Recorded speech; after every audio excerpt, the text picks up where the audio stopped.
All right, welcome to the August 30th edition of the Fats, Fuels, and Oils webinar. Today, we're going to talk a little bit about poultry fat and then a little bit about what's going on in veg oils, and then talk about, go through our usual biodiesel stuff and talk a little bit about what's going on in biodiesel as well, biomass-based diesel. Generally, the market has been, the veg oil market has been rallying recently. However, soybean prices they've been in a range, but they're trading in the lower end of their range following last week's Pro Farmer Crop Tour, which found better than expected soybean pod counts in the Western Corn Belt. I think a little bit of that was offset by weaker results in parts of the East, or at least I was a little surprised by some of the results in the East, particularly on the first day in Indiana. But I think the results in the West kind of offset the declines in the East. And then two, we've had a series of fronts that have moved across some of the driest portions of the Western Corn Belt over the weekend and then early this week, which should provide good soil moisture to fill pods, even though the forecast is now suggesting that it's probably going to be dry during the first 10 days, let's call it, of September. And the key will kind of be how much of the rain, of the recent rain, was absorbed into the ground, what temperatures look like over the first part of September, and how much of that precipitation the soybean plants can actually use. All of that said, it didn't really change our outlook for yields, which kind of remains at 52.5 bushels an acre, which is above USDA's August forecast. And I won't be surprised if USDA raises their forecast in the September WASDE report. We also had Stats Canada's first, this past week, we also had Stats Canada's first crop estimate based on satellite imagery and I think other factors. So sort of the first objective estimate. And I've got to admit that I forgot sort of the first rule of Stats Canada crop estimates, which is don't talk about Stats Canada crop estimates, but rather that they tend to get bigger as they go through the year. I think last year kind of knocked me off that a little bit, and I thought conditions were probably a little bit drier than I think apparently they are. So Stats Canada estimated production at 19.6 million tons, which was up, I think, 1.2 million tons from their prior estimate, or maybe just 1 million ton from their prior estimate, and was in line with market expectations. However, based on going back and remembering the rule, we raised our forecast for Canadian canola production up to 20 point something. And let me share my screen so we can all see. We raised our forecast up to, hopefully this is updated.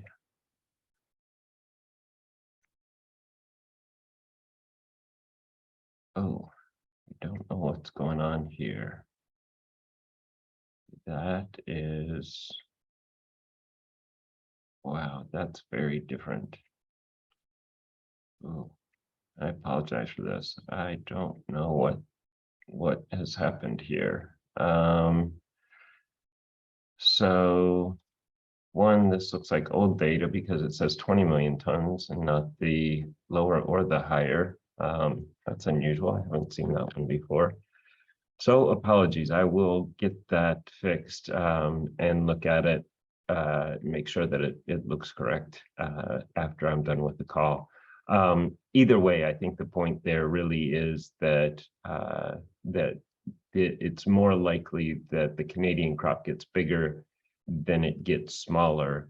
The change in our production forecast didn't really change our outlook for crush. We talked before about sort of when supplies are constrained somewhat, at least in the current environment, that the market's probably going to favor crush over exports. And so our crush was pretty close to what we think the capacity is. So I think it's 10.5 or something for next year. And that would be above the record 10.4 2 years ago. But we added the extra production to exports because our export number still is lower than the number that we saw a couple years ago. I think we're at 6 point something. Again, apologize that I don't have the numbers right here in front of me. The other thing we did is we raised our ending stocks forecast a little bit. We raised it to essentially make it so there's a residual number in the Canadian canola balance sheet. We made it so that the residual number is essentially in line with kind of the recent trend in residual. So despite the fact that the crop has gotten bigger, it doesn't necessarily have big implications for the supply and the demand of canola oil. But again, sort of like soybeans, if soybean prices come down, it will weigh on soybean oil prices. Similarly, if canola prices come down, it will tend to weigh on canola oil prices. Outside of that, the only other thing really is that this week we'll get USDA's monthly fats and oils report. We expect soybean oil ending stocks to be pretty close to unchanged from last month's 2.3 plus billion pounds, and expect that stocks probably remain kind of relatively close to that level, or maybe a little bit lower, but certainly I think above 2 billion pounds for the end of the marketing year. As I was looking into that, part of the main reason that we've had this series of years where everybody expected soybean oil stocks to really significantly tighten at some point, and they haven't, is due to lower than expected use in biofuel production. And so one of the things that we're going to talk about in a minute here is the implied yield for feedstocks generally, based on data that we get from the EIA and from the EPA's moderated transaction system. We'll talk about that in a little bit, but the data basically shows that the amount of feedstock per gallon of biomass-based diesel has been coming down and is below the 5-year range last year and then this year. Now, there's several problems with this data series, but so I wouldn't take these numbers as the absolute, bet your life on this number kind of data, but it is an indication, and using the same two series, even if they do have differences, should even in timing, which by I mean that the EPA may report production for 1 month and the EIA feedstock data for that month may not exactly match the production numbers, but if you do it for long enough, sort of the pluses and minuses kind of should even out, and you should get, if you look at the yearly average, you should get a sense of what's going on. The EIA is also going to release their feedstock data on Wednesday, and their renewable fuel production, excluding ethanol, on Wednesday as well. Now, it might make more sense to compare the feedstock use against that series, except that series at least based on the EIA's definition, include some stuff that's not renewable diesel or biodiesel. And so I'm not sure that we would get a more accurate number comparing series from the same source. Okay, with that, let's go to fats and oils. And I wrote about poultry fat this week for a couple of reasons. One, just we sort of go in we write about choice weight grease one week, and then we write about bleachable fancy tallow, and we kind of cycle through the feedstocks. And when there are weeks with or months with 5 weeks in them, then it gives me an opportunity to write about poultry fat. And that's kind of happened the last 2 months. The other reason is that there has been an outbreak of bird flu in New Jersey and in Georgia.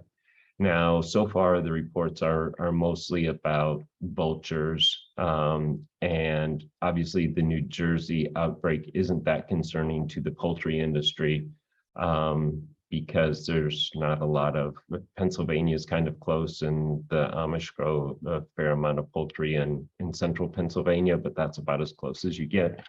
The Georgia outbreak is probably a little bit more concerning for the poultry industry because the Southeast is the major poultry producing region. And at this point, it does seem confined to a flock at a bird sanctuary. But the way that bird flu gets into bird sanctuaries is generally by migratory birds. And so there is some chance that this kind of spreads wider than just this single bird sanctuary. Typically, I don't think that there would be any concern about this in the fall. And obviously, like human flu, bird flu can make a comeback in the fall. We typically see it in the spring, but it can make a comeback in the fall. The main reason I think there might be a little bit more concern about it right now is because we're just coming off of a really bad outbreak this spring that ultimately resulted in culling 40 million birds out of commercial flocks. And poultry and poultry fat production is still kind of recovering from the outbreak this spring. And you can see that in the data, both production and on the demand side, where production is going to go down to below 2 billion pounds from like 2.2 billion last year and sort of the peak of 2.5 billion pounds in 2019-20. We do expect that production will continue to recover as long as this outbreak doesn't turn into something more than it looks like it is right now. But it was enough that that I thought that it probably was worth at least commenting on today and writing about. In terms of our price outlook, you can see that the poultry fats have recovered from the July decline and are back up near their highs. We expect prices to rise a little bit from here and then to kind of drift lower with the other feedstock prices. However, again, if this outbreak turns into something more than what it looks like right now, we could see new highs in poultry fat prices over the next several months. But I think that the outbreaks were basically reported last week, and I think that you're going to need to see a more widespread impact, I guess, in the relatively short term for the market to start to get worried about another impact on supply. So at this point, it's something that is worth sort of paying attention to, but it's not something that necessarily we need to worry about right now. On vegetable oils, we didn't really make any changes to our price forecasts. We still kind of prices are at the upper end of the range, but like I said, we're seeing some pressure in the soybean market, and again, that remains supported by strong nearby soybean meal demand. I still think that whatever support there is for the market from the strength in meal probably is a relatively short-term impact. And then once that goes away, you probably have a shot at the soybean prices coming down pretty dramatically, and that kind of weighing on soybean oil prices. And that's kind of what we're reflecting in our forecast. Now, if next month's WASDE report indicates that USDA believes soybean yields are below what they estimate or what they predicted in their August report, I'll have to have a rethink about what I think about prices and the soybean crop. And a lot of that will be determined by the weather over the next week or two. After that, kind of the US growing season will be done, and then we'll get a short break, and then we'll start to focus on the South American season. There were a couple of estimates that came out, or predictions that came out, for Brazilian production this week, and they kind of remain in that 151 million ton range. And there's nothing that I've seen yet that would suggest that there's a reason to deviate substantially from that range right now. I do think that La Nina is going to have to be monitored, but like I said, I think last week or the week before, at least right now, the outlook for La Nina is that it kind of continues through the fall in the northern hemisphere, and then it starts to fade as we get into the South American growing season. So if that's what really happens, maybe there's some impact on the earliest planted crops in Brazil, but the main soybean crop is probably not likely to be affected. And given the potential expansion in acreage and a recovery in yields, the 151 million ton production makes all the sense in the world, and it should help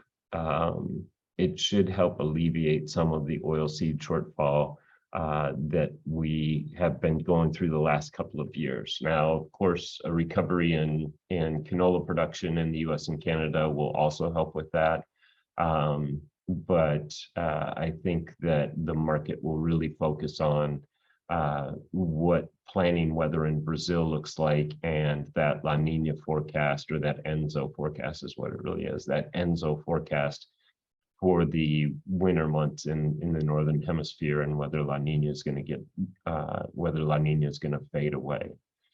All right, with that, let's go to biomass-based diesel. Okay, so here's the chart that I wanted to show. This is the domestic biomass-based diesel production in the US. So domestic biodiesel production plus domestic renewable diesel production, and then the total of feedstock use in biomass-based diesel production. So the total of biodiesel, renewable diesel, and co-processing feedstock use across all of the feedstocks, and divide that feedstock use by the production to get pounds per gallon of output.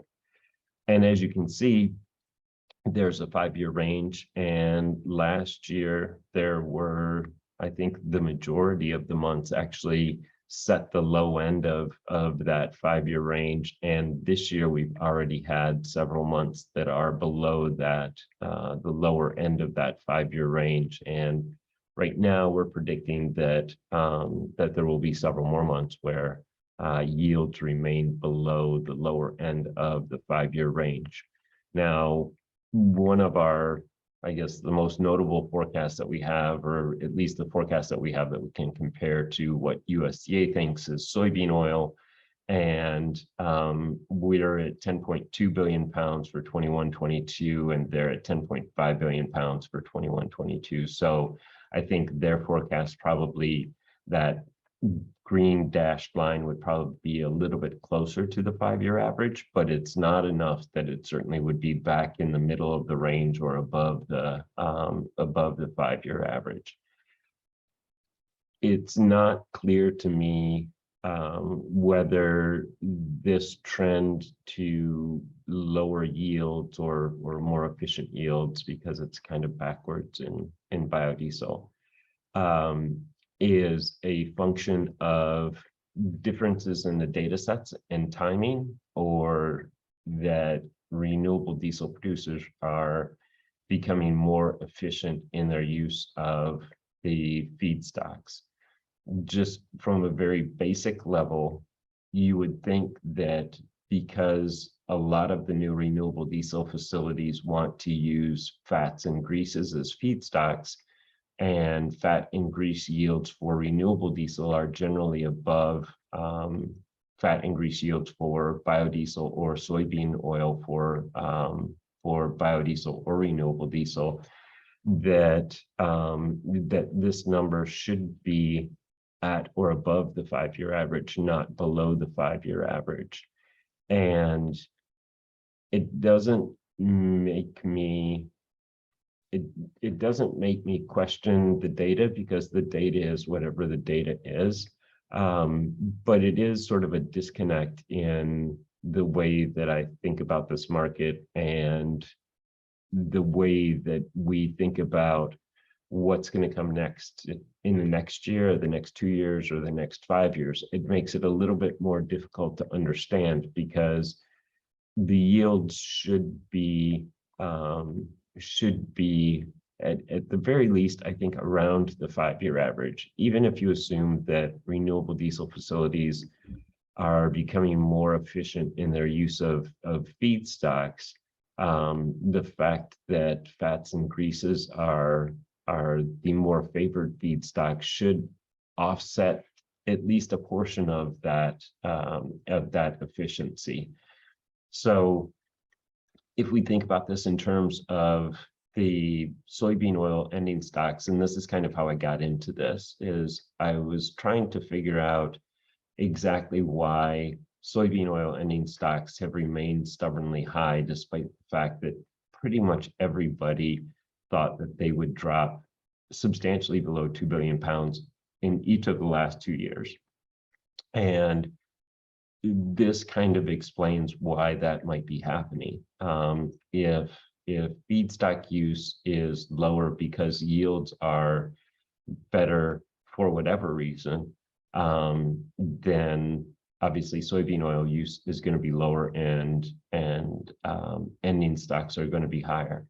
Now, I still do think that next year there's a chance for soybean oil stocks to come down dramatically, given the expectation for the increase in renewable diesel capacity over the next 12 to 18 months or whatever.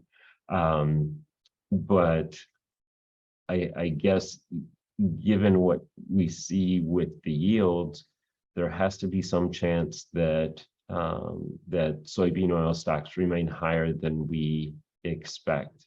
And this is something that I'm going to be paying very close attention to over the next 6 months or 12 months, to really try and figure out what's going on, both for the short-term forecasts that we do here, but also for our long-term 10-year forecasts. Because if we're going to get an improvement every year in yields, then obviously that has big implications if you're trying to predict what feedstock demand is going to look like 10 years from now, or even 5 years from now.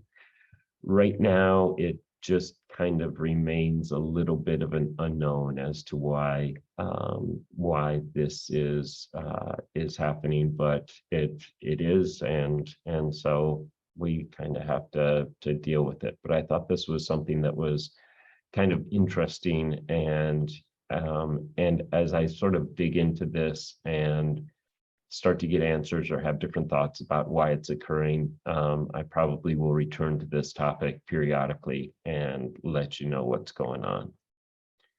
All right, let's look at gross margins and hope that this didn't go crazy. Gross margins for gross margins for biodiesel and renewable diesel both rose last week. I think biodiesel was up about 10 cents, and I think renewable diesel was up 29 cents. Despite the increases, both remain within the range that we kind of expect through the end of the year, although for biodiesel, we expect margins to continue to increase through the end of the year, and end up a little bit over $1 a gallon by the time we get to November or December, in part because we expect that one, lower feedstock costs will offset the decline that we have built into our energy price forecast, but we expect that credit prices will rise to make up for that difference, to continue to encourage biodiesel production because of the larger than normal shortfall between biofuel production and the mandates, specifically ethanol production and the implied ethanol mandate for this year. And we expect that margins probably will need to stay at a level through 2023 that still encourages a lot of biodiesel production. Now, you can see from the chart that we kind of have margins coming down, and that's in part because we've got energy prices coming down and RIN prices kind of coming down seasonally. And those both add to, or more than offset, sort of the decline that we've got built into our feedstock price curve. But if energy prices are a little bit stickier, then RIN prices are probably also going to need to be a little bit stickier, and RIN prices might just be a little bit stickier because next year we're going to have kind of the same shortfall in ethanol production that we have this year. If you assume some growth in ethanol production year over year, then maybe the gap is a little bit smaller, but I don't think that ethanol production is going to increase sufficiently to really narrow that gap between production and the implied ethanol mandate, which will be 15.25 billion gallons again next year. Okay. RIN forecast. I literally did not change the RIN forecast at all this week. I looked at the RIN prices for the past week, and they were basically in line with where we're forecasting prices to be, and so I didn't even open the files to update the forecast this week, which is a little unusual. But I didn't think that there was any need to kind of get in there and play around with them and then have them sort of reset to the same price that we had this past week. So no changes to our RIN price forecast at all this week. The same with LCFS credit prices. LCFS credit prices continue to kind of stabilize around the $90 per metric ton level. The one thing that I can talk about beyond our forecast here for LCFS credit prices is I met with somebody from CARB last week to get some clarification on the process for implementing the proposed changes from the meeting earlier this summer. And what they said was that they think probably the earliest those changes would be implemented would be 2024. They said right now the agency is kind of going through a time when there are a lot of ideas being floated about how to fix the credit price problem and the general direction of the program more broadly. And what he said was that it's possible that because you're getting kind of a lot of these ideas that are coming in, that it may take them a little bit longer to decide on the changes and then set the rules for the program and make the changes. So what he said was basically if the procedure, or if the, I guess the procedure goes to plan, that the changes would likely start with the 2024 calendar year. But if there are a bunch of these extra things that they need to think about and implement or include in their planning, then it may be that delays the implementation beyond 2024. He also said that there's going to be another meeting like they had earlier this summer, I think in October. And so once they have that meeting, we will obviously talk about it on this call. In the meantime, what I think that means for our forecast probably is that it probably is going to flatten out a little bit. And depending on what we see in terms of the increase in renewable diesel capacity and how much of that ends up in the California market, it probably will stay around $90 until we think that there's sort of another wave of renewable diesel that's coming into the California market that could pressure prices lower. All right, with that, let me open it up for questions. There's a lot of questions this week, which is good. Do you see the IRA changing the pricing pressure on SBO and tallow? Seems like tallow, USO, and DCO will gravitate to SAF, and SBO RD will need to invest in CCUS or renewable power heat to be able to compete. I don't know that the changes from the Inflation Reduction Act or the proposals in the, I guess they're actually law now, the laws in the Inflation Reduction Act are going to have a significant impact on the feedstock markets in the short term, just because SAF production is so small right now. Domestic SAF production is about 1 million gallons or less a month. So you're talking about 70 million pounds or 70, I guess not 75, call it 85 million pounds of feedstocks per year, and that even that's reduced a little bit by the ethanol to or the alcohol to jet fuel kind of facilities that are proposed. So I don't know. I don't really think, I think the biggest impact of the Inflation Reduction Act is the certainty for the blender's tax credit. That's not something that the industry has had over the last almost decade, I would say. It's not quite a decade, but over the last 5 years for sure. And I think that that's going to allow better planning and more certainty. And that if anything comes out of that, I think what will come out of that is probably an acceleration, although probably relatively modest, an acceleration in the expansion of renewable diesel capacity. Or maybe a better way to put it is, there are some renewable diesel facilities that we kind of have as sort of 50% probability of actually ever opening up and producing a gallon of renewable fuel.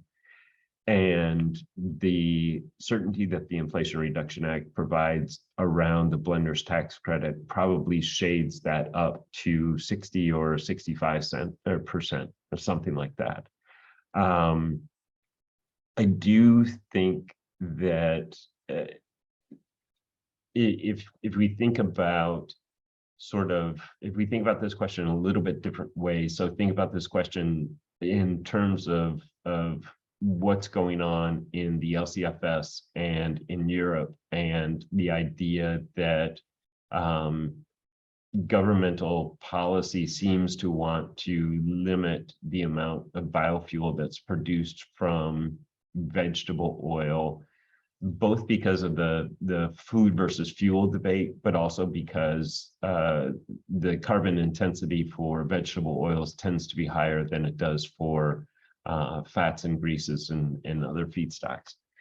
And from that perspective, I think that that plants that want to use soybean oil, or maybe more broadly the soybean oil value chain, will need to take steps to try and reduce that carbon intensity to keep soybean oil more competitive in the feedstock mix.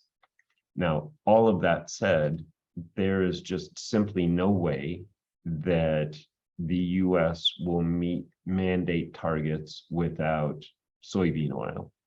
And so there will always be a place for soybean oil in the feedstock mix, and actually a sort of a majority place for soybean oil in the feedstock mix until we come up with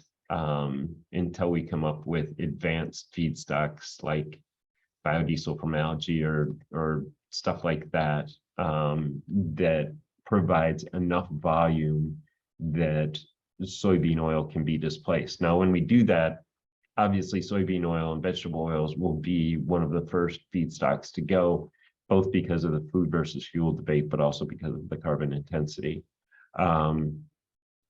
So I think that the soybean oil value chain probably wants to reduce that CI score to maximize value, but I don't think that they need to do it in order to remain in the feedstock mix, because you just simply cannot produce that much biofuel without vegetable oils and without primarily soybean oil. There's a follow-up, especially post 2024, when both RD and SAF become more CI driven. The thing to think about here, I think, or to think about in the longer term, I guess, is that as SAF production grows, then you would assume that that would add additional pressure on soybean oil to lower its CI score. But as SAF production grows, so does feedstock demand, and so does the shortfall between the available fats and greases and the total feedstock need. And so while, again, the SAF credits or the credits for SAF will be more valuable if SAF is produced from tallow than it is from soybean oil, or if it's produced from UCO than it is from soybean oil, there still will be a credit there that that is relatively valuable, and you still will need to have soybean oil in the feedstock mix. In terms of, again, to kind of go back to this idea that the LCFS may limit the amount of biofuel that's made from vegetable oil into their market, all that really does is shift the focus of the feedstocks that are going to produce biofuel going into the California market to fats and greases. That then leaves a gap for biofuel going to other markets that will then rely more on soybean oil. And so while the overall feedstock mix will change slightly, because when you start to rearrange it's sort of the same thing that happens with trade flows and tariffs. while the world is a closed market, and if I say that the US is going to put tariffs on Chinese soybean exports, what that means is China is going to buy more from Brazil. That means Brazil has less to export to other countries. The US is then going to ship to those other countries. In theory, all of that should happen, and the exports from the US shouldn't really change that much, because it should just be a bushel that's exported from Brazil gets replaced by a bushel that's exported from Brazil to China, leaves a bushel open for another country, and that gets replaced by a bushel for the US. But there is some friction there, and so it tends not to be quite that efficient. This will be kind of the same way. And so it may be that it does reduce soybean oil consumption and soybean oil feedstock demand a little bit. But I don't think that it's going to have a really significant impact. And I don't think that there's a way to, again, to meet the mandates or to increase SAF production really substantially without using soybean oil as a feedstock. Can I explain why the soybean oil forecast drops so much over the next 12 months? It really has to do with this idea that the world is shifting from a short oilseed, short vegetable oil situation to one where if Brazil produces 151 million tons of soybeans, the oilseed fundamentals are going to be more balanced, and there's going to be more soybeans to crush, and so the vegetable oil market should also be more balanced. Now, obviously, there is also significant growth in demand from the expansion in renewable diesel capacity. But there is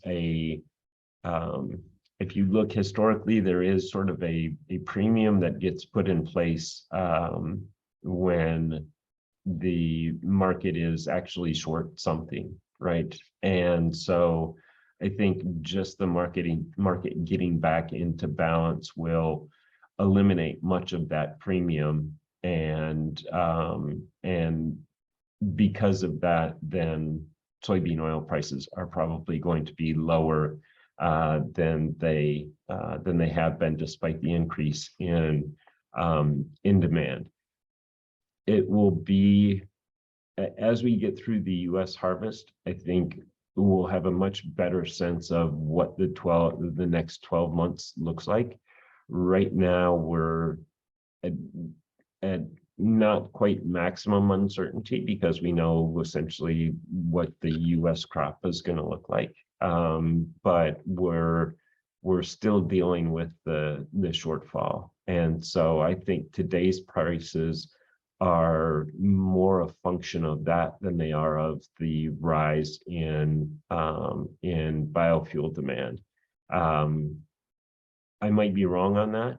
And I think you could argue that, given the fact that we have 2.3 billion pounds or whatever of soybean oil in the US, and we have soybean oil futures at 70 cents, and RBD is still 17 cents above that. Maybe it's a little bit less than that right now.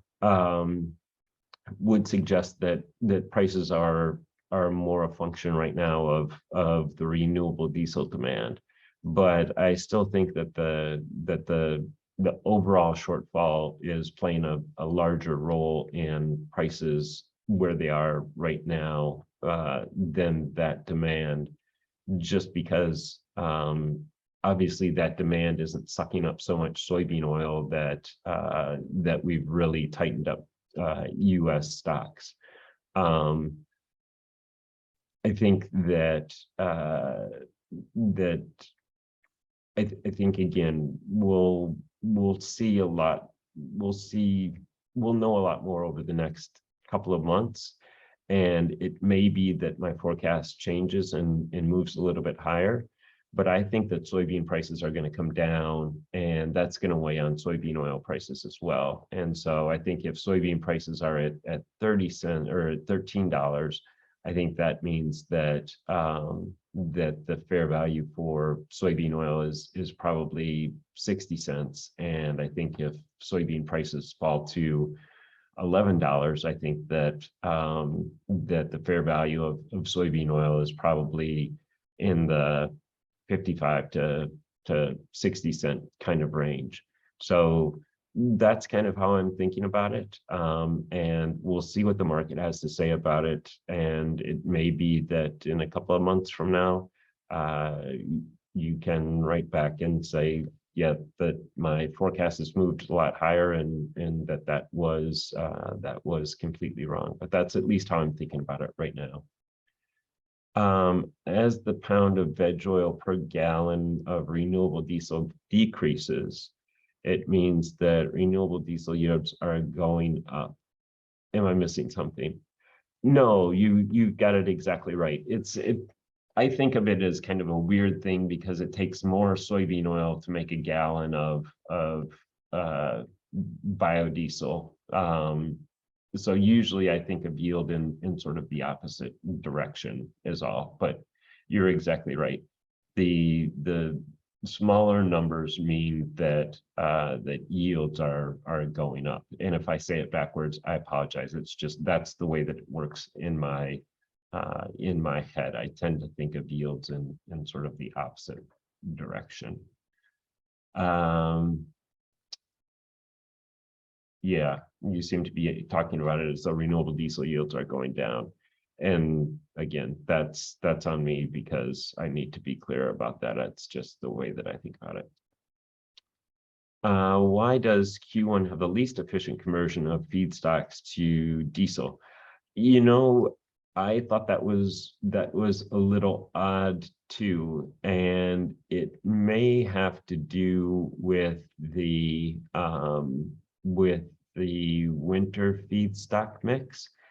I'm not really sure. Cloud point for renewable diesel doesn't tend to be an issue, but over the last 5 years, renewable diesel hasn't been such a big part of the overall fuel mix that it's probably driving the results there. And so it may be that as we move forward in time and renewable diesel really becomes the major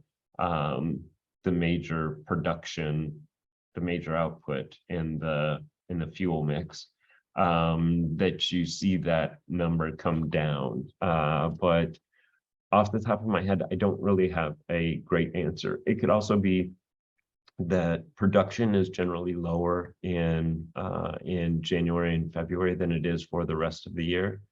And so it might not be the lower production, might be less efficient. I don't know. Like I said, I'm going to spend a fair amount of time kind of focused on this stuff and asking people questions and talking to people about this. Now that I kind of have taken a real look at this over a long period of time. And so I will start to have more of these answers. And like I said, it's something that I think I'm going to probably return to several times over the next 6 months or a year or so. For reported cash pricing on the Jacobsen, how does volume play into this reported price? Is this the price per lab, assuming any specific volume levels? Is this a daily average of all transactions? Okay, let's deal with that one first. In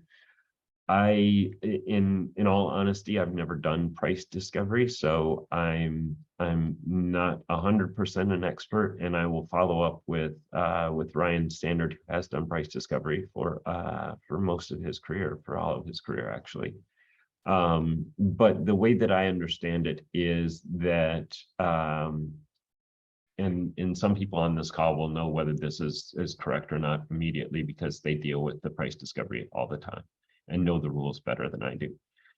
the way that I understand it is we get reports throughout the day. The reporters talk to people and they get various trades throughout the day.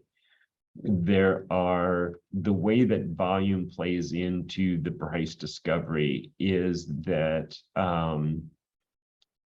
in this is kind of the way that it plays into it is that, let's say that you have 10 transactions that are all 15 pounds, just to put a number on it, and they're all at a price that is 10 cents above where the market was yesterday. And then you have an 11th transaction that is 500 million pounds, and it is in line with the price yesterday. My understanding is that that the 500 million pound transaction would carry the day, and the reporter would assess that as the price. There is some discretion for the reporter to look at the prices in the volume and then make a determination as to where the market is. So while that was an extreme example, and real life is probably much more complicated than that, I think that is kind of the way that they think about volume and how volume plays into assessing the price. I would also say that there are times when you have outliers in price discovery, and again, it probably depends a little bit on the volume and the transaction and the price reporter to kind of determine whether those outliers should be included in sort of that day's price discovery, if that makes sense. Like if somebody reports again a price that, let's say, is 10 cents above where the price was yesterday, even if it's, and let's just say it's a substantial volume, but not a volume that is so big that it sort of swamps the rest of the rest of the transactions. Let's say the rest of the transactions add up to 500 million pounds, and this is a 200 million pound transaction. So obviously a big transaction, but it doesn't just absolutely swamp the rest of the market. I think in that case, then the price reporter would have to kind of assess whether that transaction was one that just is sort of a one-off, or whether that is indicative somehow of higher prices. I don't think that it is as simple as, oh, we just gather up all of the transactions and we do sort of a weighted volume average of the prices, and that's the price that gets reported. It may be that happens sometimes. And again, I'll follow up with Brian, and I will ask him about this. And if you send me an email, I can kind of hook you into that conversation so you can see his response.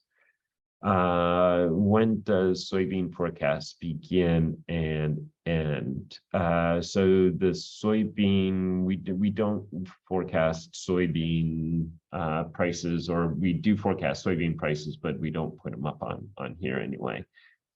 Generally, we forecast out for a year from the current month. The exception to that is that we use the nearby contract as the beginning of the forecast up until the month that contract expires. So we use the July contract as our first contract until July 1st, and then we roll that to the next contract, to the August contract. And then we go a year forward. So on June 30th, there will be a July contract, and then the forecast will end with the May contract. The next day you'll get an August contract through July, basically. So it's kind of a year of contracts, basically.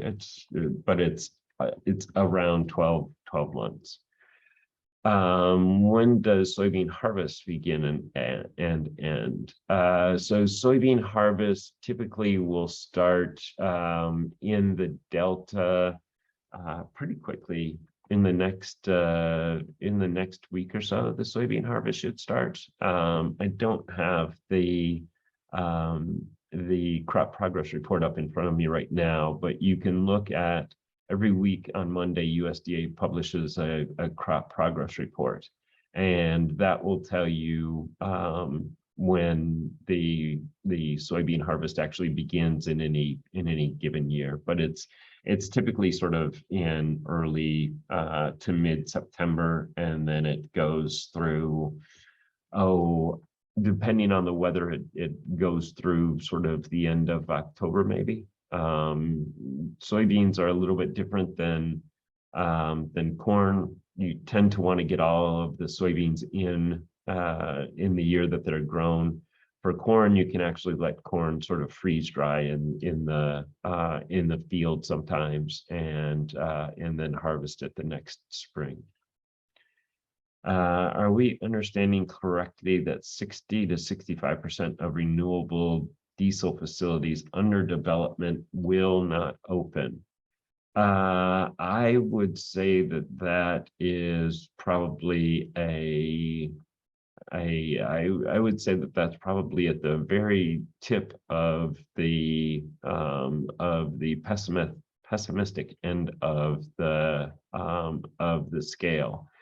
Now, there are a fair number of small facilities or facilities that are using like woody biomass or municipal waste as feedstocks, those kinds of things. I would say that maybe 60 to 65% of those may not open, although there are a couple of companies that have that open small facilities around the country that seem to have sort of a track record of opening them. And so some of those are definitely likely to open, but the odd facility that pops up that's going to use woody biomass as a feedstock, if it's just a one-off plant, I would sort of discount the potential for that plant to open. A lot of the new facilities are, a fair amount of them are financed by energy companies or have partnerships with energy companies, large energy companies, or are relatively well financed, even if they don't have a partnership with the energy companies. And so while I think that, yes, there is some portion of the announced renewable diesel facilities that are not going to open, again, I think 60 to 65% is probably at the upper end of that range. And I would just off the top of my head, I would say it might be closer to 30%, but I would kind of have to look and look at our probabilities to kind of give you a better answer than that. With that in mind, will the high volume purchasers, Diamond Green, REG, have more purchasing power to reduce feedstock costs?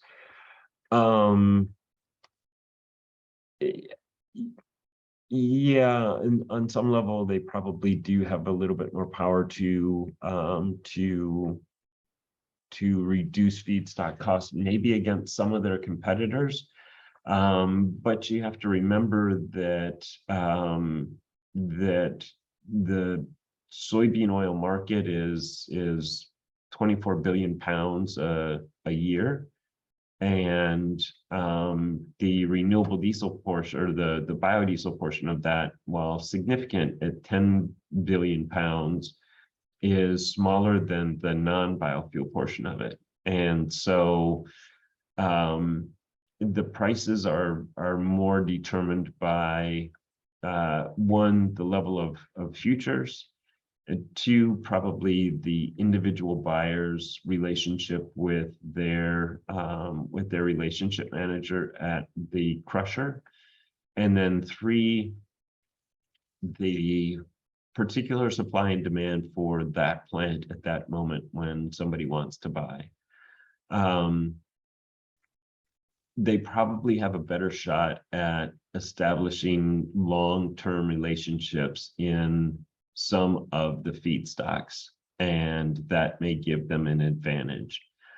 For soybean oil, I don't know that they would have a significant advantage over other purchasers, just because, again, the soybean oil market is big enough that that one individual company probably isn't going to get significant discounts relative to other companies.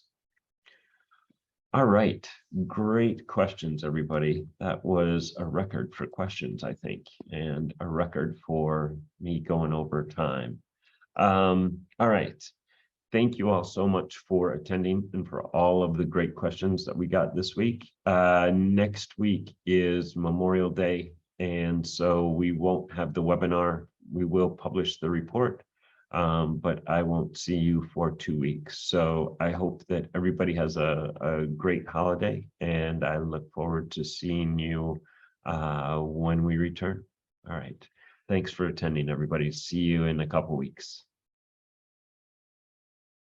Oh.